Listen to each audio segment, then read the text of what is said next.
उड़ीसा में कुछ वैष्णव ब्रज यात्रा करने के लिए आए, 84 कोस की यात्रा। और उस समय की बात है जब गाड़ी साधन नहीं थे, महीनों लगे पहले तो वृंदावन आने में, और फिर वृंदावन से 84 कोस यात्रा करी। तो 84 कोस यात्रा करने के बाद गोपाल जी का मंदिर था वृंदावन में, गोविंद देव जी के पास में। वहां रात्रि सब लोग आकर के अपनी यात्रा विश्राम किए। अब कल सबको वापस उड़ीसा निकलना था, तो रात में सब एक दूसरे को गले मिल रहे थे, सब एक दूसरे को धन्यवाद कह रहे थे, बढ़िया यात्रा हमारी पूरी हो गई।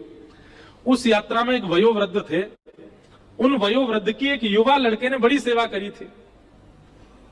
तो वो वयोवृद्ध इतने प्रसन्न होकर उस बालक को हृदय से लगा, तेने मेरी बड़ी सेवा करी, तू चल मेरे साथ वापस, मेरी नातनी तेरे बराबर की है, उसी से तेरा ब्याह कराऊंगा मैं, बड़ी सुंदर है, उससे तेरा ब्याह होगा, और तू चल वापस, तेरे को उपहार में मैं अपनी नातनी से ब्याह कराऊंगा।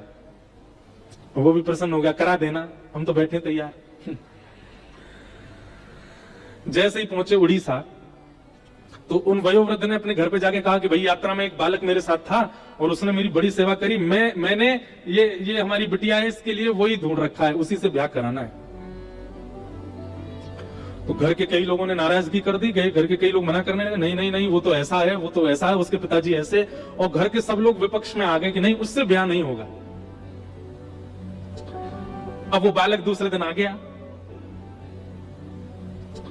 बोला आपने कहा था ब्याह का कुछ, मैं अपने परिवार को लेके आया हूं, आप बात कर लीजिए, ब्याह कर लीजिए। अब वो वयोवृद्ध जो थे बेचारे, वो क्या करें, उन्होंने कहा कि तू पागल है क्या, मैंने ऐसा थोड़ी कहा था, अपने मन से कुछ भी बना रहा है, ये सब बातें फिजूल की कर रहा, मैंने कोई ब्याह की बात नहीं करी इससे। बालक बोला आप मेरा ब्याह मत करिए, मुझे मंजूर है, पर झूठ मत बोलिए, आप पहले स्वीकार कीजिए कि आपने कहा था, उसके बाद भले ही ब्याह मत कीजिएगा मेरा। लेकिन वो वयोवृद्ध माने भी नहीं, नहीं नहीं मैं स्वीकार नहीं करूंगा, मैंने कहा ही नहीं कि मैं ब्याह करूंगा।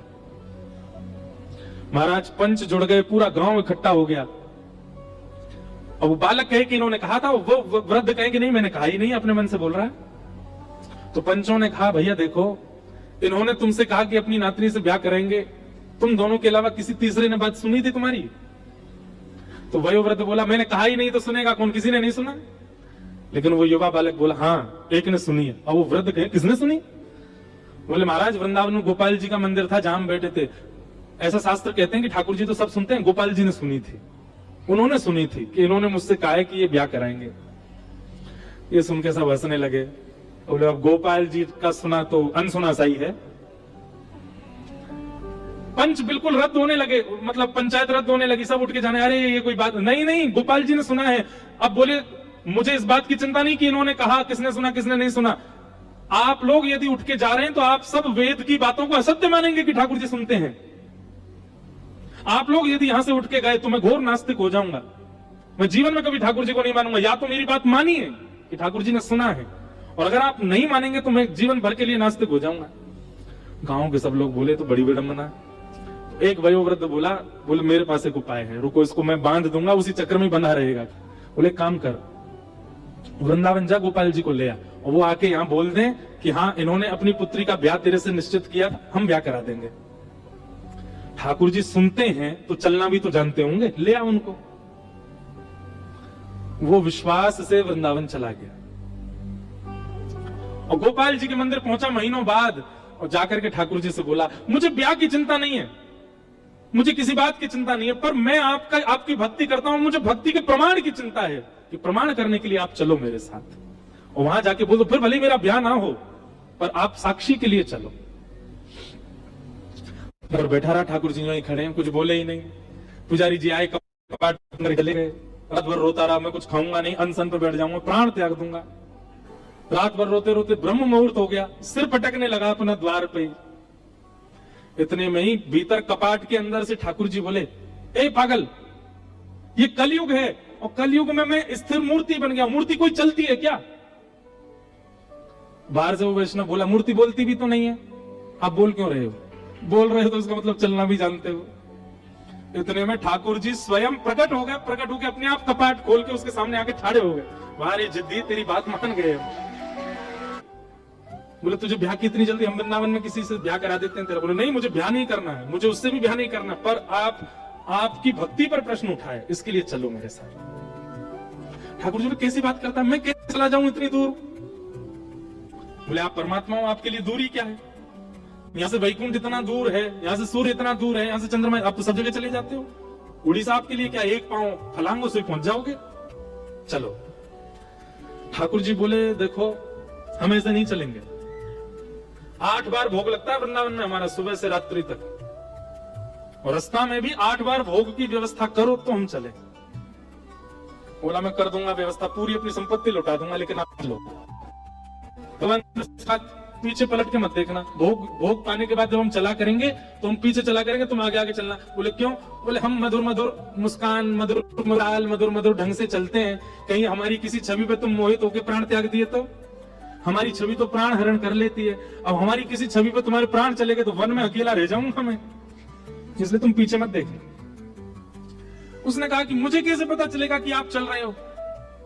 ठाकुर जी बोले हम नूपुर पहन के चलेंगे, नूपुरों की आवाज आएगी तुमको। ठीक है। महाराज पूरे वृंदावन से खूब सामग्री खरीदी उसने और ठाकुर जी को लेकर के रात्रि में ही निकल पड़े। ठाकुर जी नूपुर बजाते हुए टेढ़ी मेढ़ी सी चाल लटक झटक करके चल रहे हैं, चढ़ी सीधे नहीं है, टेढ़े मेढ़े ही चलते हैं।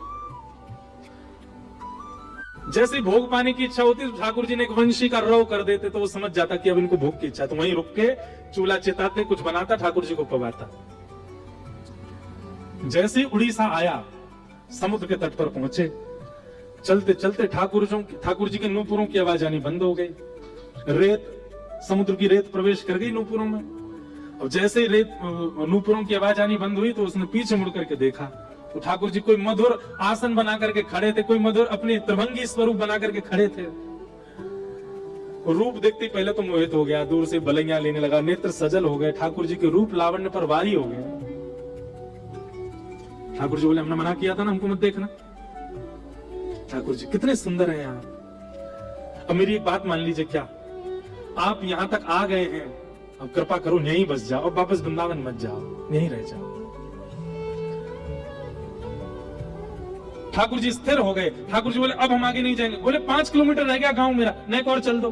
भगवान बोले इतने किलोमीटर चल के आ गए, अब 5 किलोमीटर तेरे गांव के नहीं आ सकते, यहाँ पे बुला ला उनको यहीं पे। और फिर ठाकुर जी ने कहा ये जगन्नाथपुरी का मार्ग है, कालांतर में लोग जगन्नाथपुरी जाएंगे, तेरी साक्षी देने के लिए मैं यहाँ आया हूँ। अब नियम लेता हूँ, जो भी यहाँ आएगा सबकी साक्षी रखूंगा कि सब जगन्नाथपुरी आएगा। इसलिए उनका नाम पड़ा श्री साक्षी गोपाल। भक्ति कैसी? आप ठाकुर जी के पीछे चले नहीं, ठाकुर जी आपके पीछे चल दिए, आपके प्रेम में विवश होके, आपके भाव में विवश होके, आपकी श्रद्धा में विवश होके ठाकुर जी चल दिए आपके पीछे। और फिर भगवान ने साक्षी दी और गांव के लोगों ने उसका ब्याह करा दिया। ठाकुर जी ने ब्याह की भी साक्षी करी। ऐसे श्री गोपाल जी।